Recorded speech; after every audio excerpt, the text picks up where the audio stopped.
Bonjour tout le monde, j'espère que vous allez bien et aujourd'hui on se retrouve pour parler d'une histoire qui mêle paranormal et alien.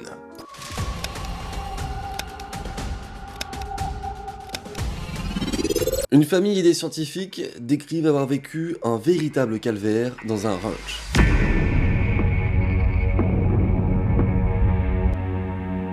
Commençons cette histoire avec une famille, la famille Sherman, qui va donc acheter et habiter un ranch dans l'Utah, dans une petite ville nommée Fort-du-Chêne. Ils vont acheter une propriété d'un petit peu plus de 200 hectares en 1994, mais ils vont très vite remarquer quelques petites choses assez étranges. À commencer tout d'abord par des petits bruits qui d'abord ne sont pas très inquiétants, puis qui commencent à devenir de plus en plus inquiétants d'ailleurs, se dirigeant vers leur chambre. Étant bien sûr inquiétés et intrigués par ces bruits, ils vont plusieurs fois se lever de leur lit pour ouvrir cette porte de chambre et essayer de comprendre ce qui se passe. Mais ce qu'ils verront, ce n'est absolument pas leurs enfants. Une sorte d'ombre se déplaçant terriblement rapidement, sans même avoir d'objet qui semble physique constituer cette ombre. Le problème, c'est que petit à petit, ces ombres, ils vont les voir de plus en plus souvent et un petit peu partout dans la maison, ce qui ne les rassure absolument pas. Sauf que ce ne sera pas tout. En plus des ombres, ils vont entendre des voix, des rires et des bruits semblant venir de sous la maison. Peut-être venant de la cave, sauf que cette maison n'a pas de cave ni absolument rien du style en dessous. Là où ça va devenir encore plus intéressant et que l'on va aller encore plus loin, c'est notamment avec des objets qui vont bouger.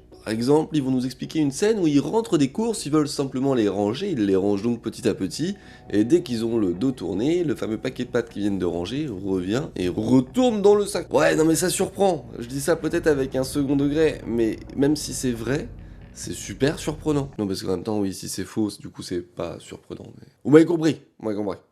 Des ustensiles qui changent de place, des machines agricoles qui elles également changent de place, exactement comme si quelqu'un souhaitait les rendre fous. Leur démarche dans un premier temps va être de demander aux voisins, déjà pour essayer de comprendre si ce n'est pas une mauvaise blague de leur part, ou alors s'ils n'étaient pas au courant suite à des phénomènes précédents avec les anciens propriétaires. C'est à ce moment-là qu'ils vont découvrir l'histoire de ces terres, tout d'abord partagée par deux peuples amérindiens, la tribu des Utes et les Navajos. Non bien sûr, rien à voir avec l'inspecteur Navarro, on est bien d'accord. Ces deux tribus n'auraient pas seulement vécu sur place, mais ce serait aussi livré une sorte de guerre avec leurs rites et leurs croyances. D'après les voisins, cette guerre aurait mené à ce que ces fameuses terres deviennent maudites. Et pour en savoir un peu plus, les chamans vont décider d'essayer d'en apprendre un petit peu plus en contactant des descendants des Utes.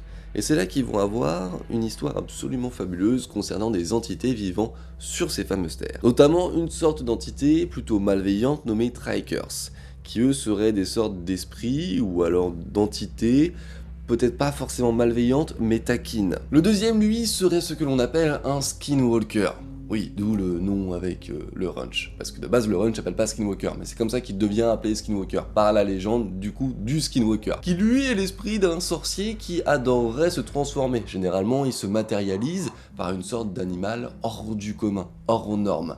De plus, il est toujours extrêmement rapide dans ses déplacements. Voilà ce qui caractérise un skinwalker. Et ce que je ne vous ai pas encore dit, c'est qu'une nuit, ils vont faire la rencontre d'un loup anormalement grand. Un loup qui arriverait jusqu'au niveau du torse de Terry Sherman, le père de famille. Mais lui et son fils, face à ce fameux loup, vont essayer et tenter de l'abattre, en se disant simplement que c'est le loup qui mange leurs bêtes, etc. Et que du coup, il faut que ça s'arrête. Sauf que plus ils vont essayer de tirer dessus, moins les balles vont le toucher, ce machin-là. C'est comme si il avait une sorte de gilet pare-balles qui faisait glisser les balles sur lui, littéralement d'après eux. Et peut-être que cette nuit-là, ils ont bel et bien tiré sur le skinwalker. Ça, on ne le saura pas, mais l'histoire ne fait que commencer. Et comme je vous le disais au tout début de cette vidéo, il est également question d'ovnis. De nuit comme de jour, les Sherman vont être des témoins de phénomènes absolument étranges. Terry ayant une lunette astronomique, il peut essayer d'observer ces phénomènes étranges avec un petit peu plus de précision. Et c'est là qu'il va notamment pouvoir distinguer une sorte de grande boule luminescente orange, d'où sortent des cubes avec des petites ailettes qui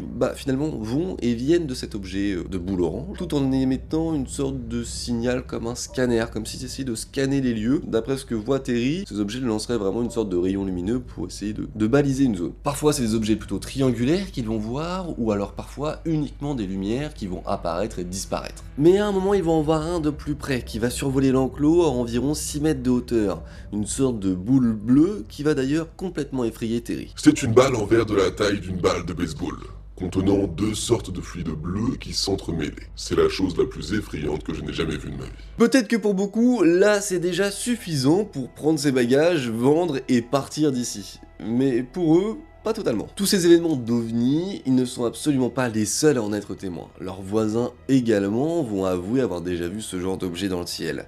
Ils vont aussi avouer avoir déjà vu certaines choses avec leur bétail. Pratiquement 14 bêtes vont être blessées ou tuées en l'espace de 18 mois, jusqu'à une fameuse nuit qui sera celle de trop. Mais de nouveau, cette fameuse boule bleue refait son apparition. Ce soir-là, Terry Sherman va décider d'y envoyer ses chiens. La boule s'enterre dans une sorte de forêt, là où il y a plein d'arbres. Oui, dans une forêt, il y a plein d'arbres, c'est assez logique quand même. Bref, la boule va dedans, et Terry va y envoyer ses chiens. Le problème, c'est qu'il va vite comprendre qu'il vient de faire une erreur monumentale. Cette boule bleue, visiblement, aurait déjà pu s'en prendre à son bétail, alors pourquoi pas à ses chiens? Il va donc prendre son fusil et courir de toutes ses forces jusqu'à cette fameuse boule bleue dans la forêt pour essayer de les retrouver. Et c'est là qu'il va voir le saccage qui a été fait sur ces animaux. À partir de là, c'est trop. Il a absolument peur de tout ce que peut être fait par ces fameuses boules bleues ou autre chose, il ne veut même pas savoir ce que c'est, il décide de partir et donc il va chercher à revendre. Mais attendez, parce qu'avant de revendre, il va se passer pas mal de petites choses. Déjà, pour commencer, la personne qui rachètera, ce n'est pas n'importe qui. Il s'agit d'un homme du nom de Robert Bigelow, qui est aussi le patron du programme NEEDS. Ils vont d'ailleurs le rencontrer en faisant appel à ses services avec le NIDS. C'est un organisme du coup composé de plusieurs scientifiques, mais également de médiums, d'écrivains, de journalistes, de vidéastes. Bref, c'est un organisme qui compte pas mal de personnes venant de pays différents au sein d'une même société. Justement, on parle un petit peu de voyance, et 5 voyants vont être envoyés sur la propriété du coup des Sherman pour essayer de comprendre d'où vient tout ça, d'où viennent les bruits, d'où viennent les déplacements d'objets, d'où tout ça peut provenir. Ces 5 voyants vont bien entendu absolument pas se concerter, et 2 d'entre eux vont donner des explications qui sont chacune différentes, et finalement pourquoi pas. Mais les 3 autres vont donner une version qui va se ressembler. Pour eux, il y aurait des sortes de cavités, de tunnels ou de salles secrètes sous cette maison-là, qui ont toujours été cachées aux Sherman et qui sont censées le rester. Cela concorde pour Bigelow, pour une raison simple. Ayant déjà l'idée de racheter potentiellement la propriété, il va étudier le premier acte d'achat venant du coup de la famille précédente aux Sherman. Et c'est là qu'il va remarquer dans ce fameux acte d'achat une petite clause que les Sherman n'avaient absolument pas vue, indiquant qu'ils avaient complètement l'interdiction de créer des sous-bassements ou de creuser sous la maison et ses alentours. Alors Bigelow va faire une offre pour racheter la propriété des Sherman en 1996. À partir de ce moment-là, des témoins et des voisins vont expliquer qu'ils vont installer une sorte de matériel technologique bien supérieur à ce que l'on connaissait à l'époque dans ce ranch. Mais au-delà de ça, il y a également toute une sécurité mise en place qui paraît très sincèrement un petit peu supérieure à ce qu'il faudrait pour protéger ou surveiller un ranch. Mais alors pourquoi tant de sécurité? Eh bien on n'a pas réellement de réponse à ça, parce que finalement on n'était pas sur place, on n'a pas pu voir ce qui se passait. Néanmoins, d'après Bigelow, il avait installé une sorte de laboratoire de recherche sur la vie alien là-bas, mais également sur les phénomènes qui pouvaient se produire. C'est logique, en fait il a implanté le NEEDS dans le ranch Skinwalker. Mais le plus étonnant, c'est que ces recherches vont être financées par l'État américain. Mais n'oublions pas quand même que le projet de Bigelow, c'est de s'intéresser du coup aux phénomènes paranormaux, qu'ils soient ovnis, ou alors plus sur les esprits, les fantômes, etc.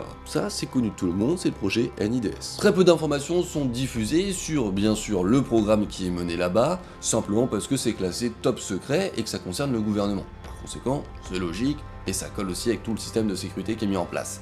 Néanmoins, on a quand même une information qui va fuiter à un moment, concernant du coup le vécu des équipes et de Bigelow lui-même sur place. Ils vont témoigner avoir vécu exactement la même chose que la famille Sherman, néanmoins, ils n'ont pas de preuves. Étrangement, ils ont remarqué que leur technologie sophistiquée tombait toute en panne quand il y avait un phénomène qui se présentait à eux. Ça veut donc dire aucune preuve matérielle et physique. Alors que pensait tout ceci? Nous auraient-ils menti pour essayer de garder leur financement le plus longtemps possible? Ou alors peut-être qu'ils sont sincères mais qu'ils n'ont simplement aucune preuve à nous donner et à nous partager. Ce que je peux vous rajouter, c'est que le ranch n'appartient absolument plus à Bigelow. Il a été revendu en 2016 à un investisseur privé qui l'a d'ailleurs laissé plus ou moins à l'abandon. Il y a quelques années, il a laissé cependant les caméras d'une émission du coup de télévision venir faire leur émission dans ce fameux ranch. Mais c'est l'une des seules fois que l'on aura des images de ce ranch réellement.